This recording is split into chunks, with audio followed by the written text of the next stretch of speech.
Hi friends, welcome to my channel.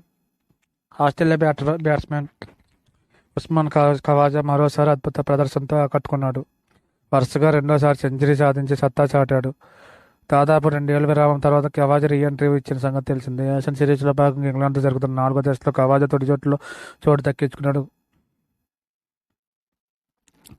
Health బాగోక ట్రావిడ్ head స్థానంలో టీంలోకి వచ్చాడు.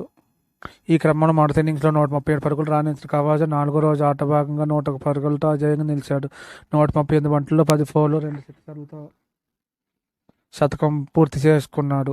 Cameron green మినహా ఆ జట్టులో మిగతా ఆటగాళ్లు అంతా నామమాత్రపు స్కోరుకే పరిమితమయ్యారు. అద్భుతంగా రాణించి ఆసీస్కు భారీ స్కోరు చేయడంలో కీలక పాత్ర పోషించాడు ఖవాజా. ఖవాజా బ్యాటింగ్ నేపథ్యంలో 416 పరుగుల వద్ద తొలి ఇన్నింగ్స్ డిక్లేర్ చేసిన కంగారు జట్టు రెండో ఇన్నింగ్స్లో 265 పరుగుల వద్ద డిక్లేర్ చేసింది. ఇప్పటికే వరుసగా 3 పరాజయాలతో ట్రోఫీ చేజార్చుకున్న ఇంగ్లాండ్ పరువు దక్కించుకునేందుకు పోరాడుతుంది. కాగా ఏషియన్ సిరీస్లో ఖవాజా వరుస సెంచరీలు ఉటంకిస్తూ అన్స్టాపబుల్ అంటూ క్రికెట్ ఆస్ట్రేలియా అతడిపై ప్రశంసలు కురిపించింది. Thank you friends. Thank you for watching my video. Please subscribe my channel friends. Hi friends, welcome to my